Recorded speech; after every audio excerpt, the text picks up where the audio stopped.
Wow, that was brilliantly fast. That was, are you okay? It was well done. See, when you get nervous, everything gets rushed and those runs. But, you stand up here and you start to doubt. And you're like, slight little thing, maybe you've forgot a fingering or something. You're like, and then you can't get, I know the feeling, but you have it in you. Just, I think you need to slow it down. That was one of the, are you okay? That was really fast. Wow. Okay. So, so there's some of the fast passages, that you feel really secure about, the scales, great, like you were brilliant. I was like, wow, that's good speed, but good accuracy, very brilliant. There are times that I felt like your line of phrase were kind of cut off, like almost from bar to bar, sometimes within the bar. Like for example, right off the bat, from the very beginning. So can you tell me, you know, it's a very rhapsodic beginning, just like similar to the Brook. What do you think about, so in these, when you first start, where is the peak, where's the top, and then where, can you tell me like how you are thinking the phrase? Thinking that I start soft and then I reach the peak at the E right there. So it goes downhill until there. Downhill, right, downhill. Right, diminuendo. But actually, but look at the music carefully. Would you say E is the peak? Yeah, E, yeah, high E is yes.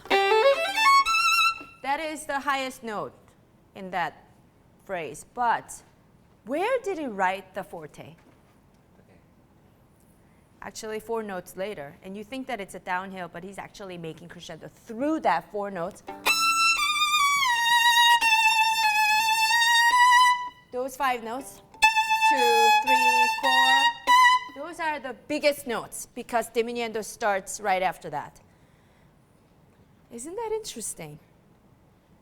No? Don't you think? So now can you make a big crescendo? So you start soft.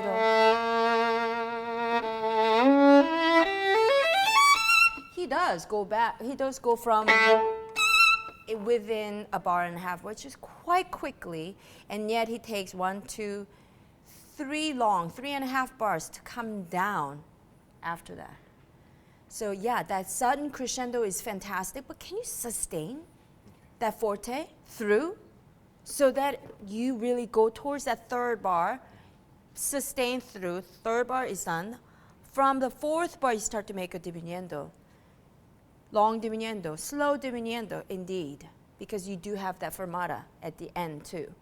So you can't die down too much. So think that, so that you have this huge arc, sort of like goes up quite quickly, but comes down slowly, but not, it doesn't drop or go up and drop and down, up and down. Because right now I see you going, like going up and down so much that it gets, your bars get shortened, the phrase gets shortened. I don't feel the long drawn out line of it. You're like, you're going, and then stopping and then stopping. Just kind of walk or really glide through the phrase. So maybe, you know, actually just do the phrasing. Do your entrance.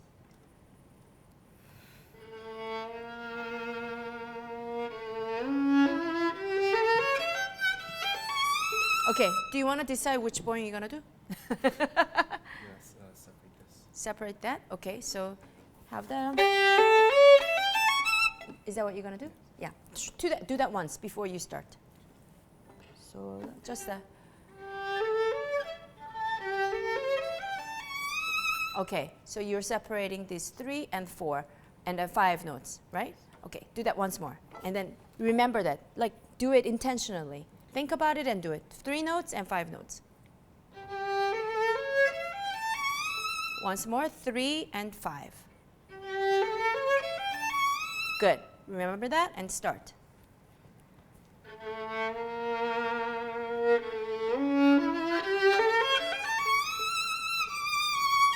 Forte fa da di da di da di da di da di da di.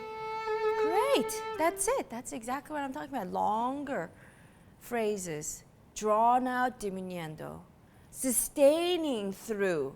So that forte, when you do reach the forte, forte is those 5 notes, really loud, and it's not top E. Top E to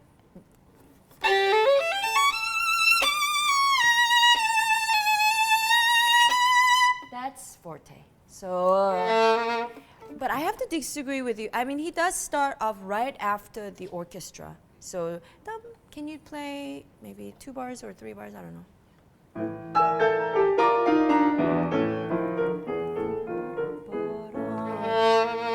You have to come in with a little bit more core in the song. And then I would say true piano starts right here.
phrase as this, it is still lyrical. I wouldn't be so.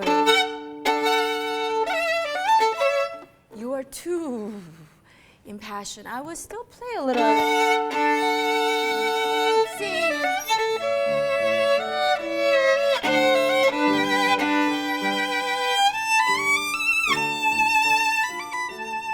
Yeah. More horizontal, not so vertical yet. I mean, this is still very lyrical, very beautiful beginning, I would say. Singing rather than so before until you get to really later parts. There are plenty of those moments coming up. But before that, let's really enjoy, you know, when it's a beautiful theme. I mean, that's so beautiful. It's not just because he put no chord doesn't mean not all chords are final. It could be also lyrical.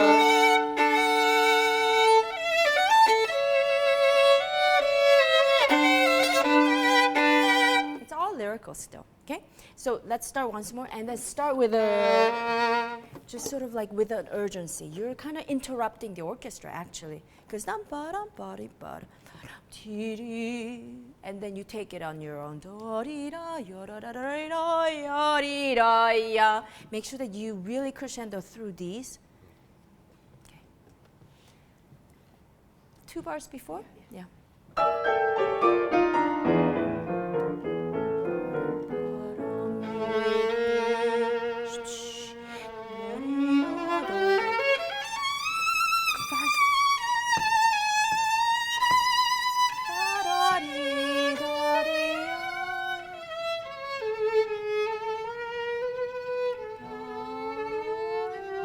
Yeah, good. So you could divide that bow if you like.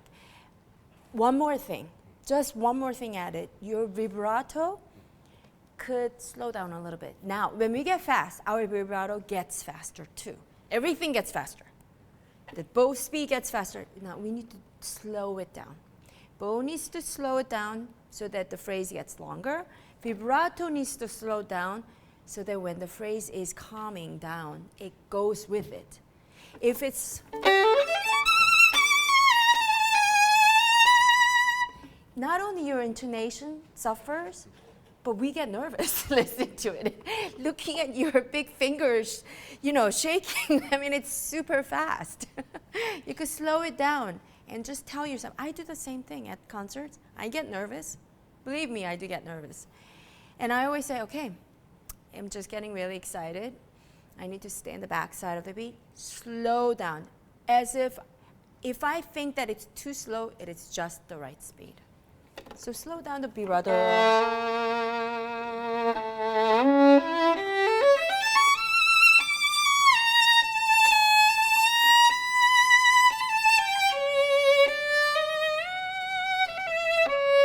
It doesn't. See here the difference to this. It sounds tense. Slow down once more.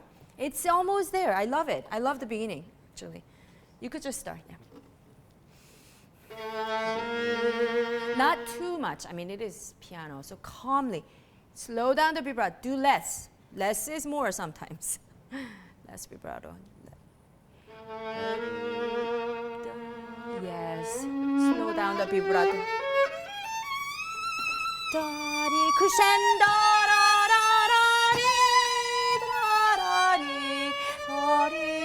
Slow down the vibrato.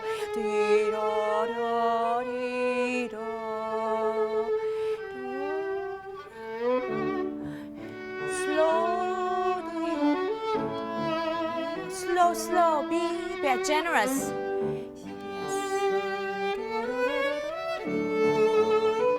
Now, more, even more. Now you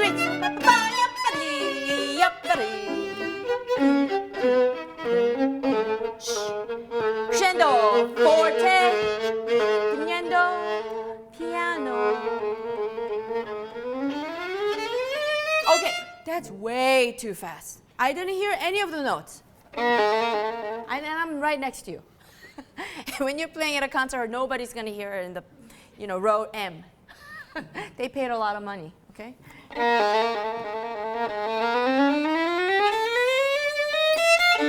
Besides, before, the conductor likes to know those 4 notes that are in only 4, not the 6 notes before, like previous notes. So when you're practicing, again, like I always think about, break them down.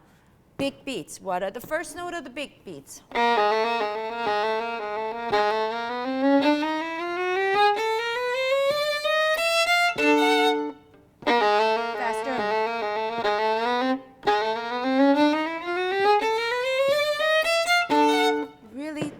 With a metronome. Okay, I'm doing this tapping, but I meant with a metronome. Make your metronome your best friend and really slow it down and make it incrementally faster so you get to the speed so that you don't all of a sudden this bar gets twice as fast as the previous bar nor the next bar. It will really throw off the conductor or the orchestra and they won't invite you back. Okay? You have to make their job enjoyable and easy too, so that it's easy for them to work with you. So have a really good, strong core pulse at all times. Okay? So, and you did have that throughout. Bravo! Did you enjoy that? Okay, so if you like to do that one bow, which I really like, you could maybe make this separate bow so that it's up bow there, okay? All right, so let's do from the, maybe from the fermata. Now, I want you to, you know the melody, right?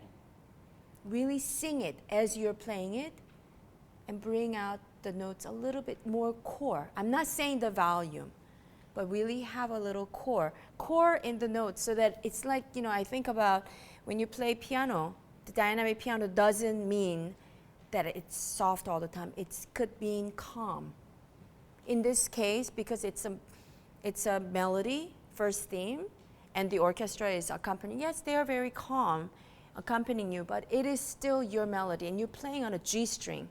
So for you to be heard in a hall that fits, that's for 2,000 people, let's say, you need to have a little bit more, core in the sound.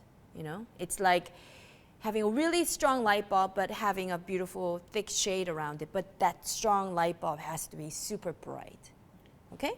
So, well, I don't know, maybe before fermata, down bow, slow vibrato, singing,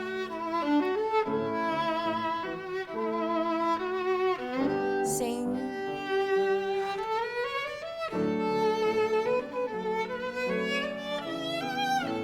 more,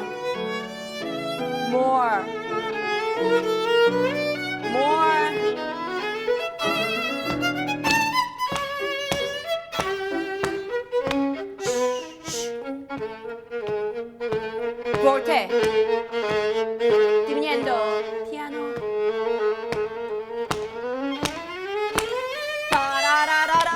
Whoa, you are way too fast.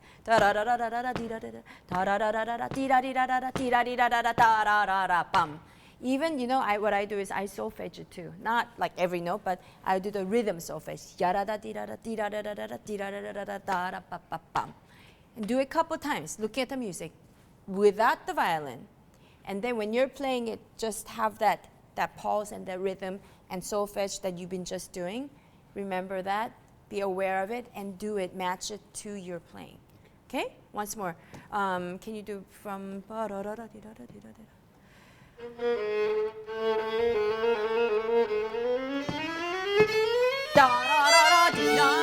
better. Let's sing.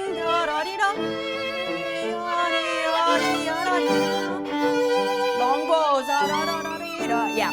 And another thing is what cuts off the phrases are instead of continuing sound and sustain. I hear you go. Drop the sound.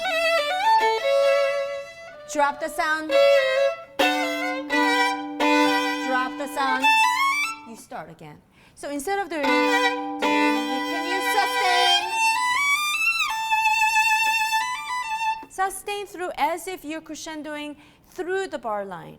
If you think about through the bar line, that is the easiest way to make longer phrases. at all times. So, how do you do that? Slow down the bow, make a crescendo. Instead of making it diminuendo, you see what you do? Fast bow, slow bow. Do the opposite. Slow bow, fast, and then same thing. Sustain. Sustain. Do the drop as he asked you to, but don't do it when he doesn't ask you to. Can you try that from letter A? Crescendo.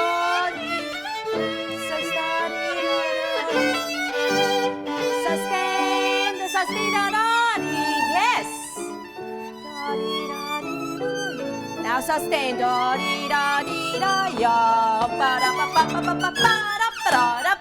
Don't get too fast.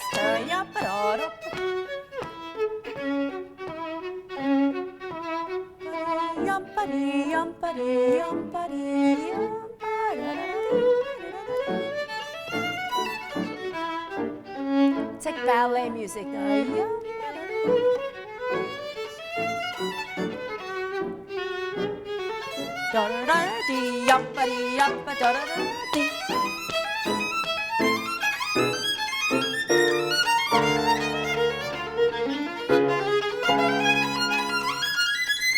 Great. It's absolutely fantastic what you do here. It is great. The only thing I wish you would do is sustain through these a little bit more. I hear you. It sounds a little bit like that, as if he wrote it down, but he didn't.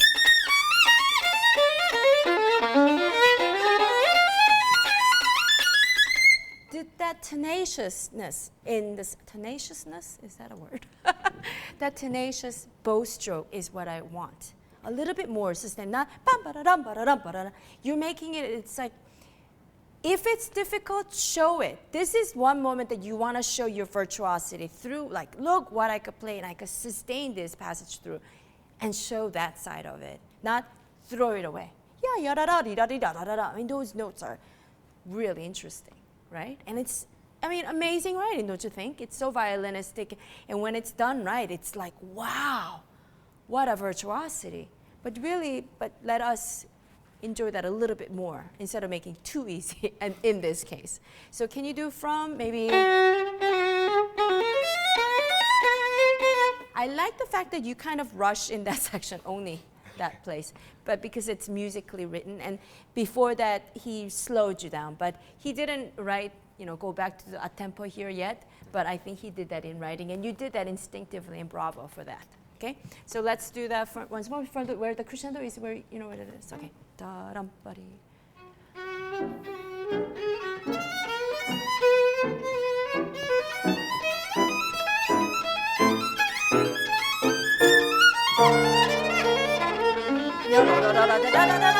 Yes. Okay, that's one place that I lost you. It was too fast. So can you do once? No, you went too fast.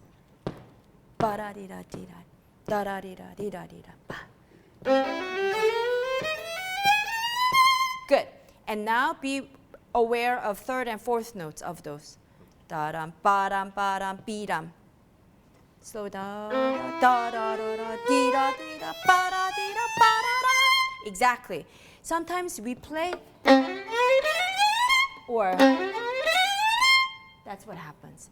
I want you to really play every note. Sometimes what I do is like third and fourth note of the groups of four, I exaggerate. So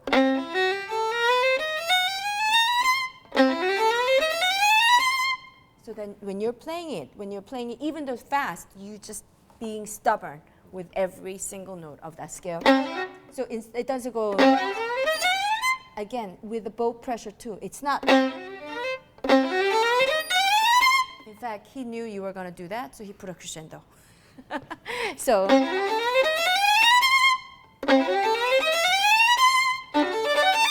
Not a.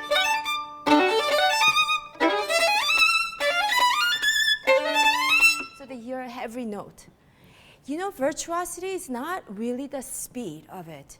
It's how many notes that are clear, that it's audible to us. When we could hear all those notes being played, that's virtuosity. Not how fast you play a passage. Because when you play too fast, we don't hear all the notes. You know, it was very interesting because I played this concerto with Peter Eunjin, who's a wonderful conductor. And I love to play for especially violinist conductors, but even the conductors, I like to play for them and get their opinions and so forth. And he's such a great violinist. And you know, I played the whole concerto for him. And then he said, wow, that third movement tempo is brilliant, so fast. You know, but you know, I had a very interesting study that I did, research study. I was like, really, what was it? He said, you know, when I first listened to Itzhak Perlman, when he said Itzhak Perlman, they went to school together. Itzhak play, I thought, my God, I wish that I could play his speed. How does he play so fast? Then he said, you know what? I sat down with a metronome with his recording.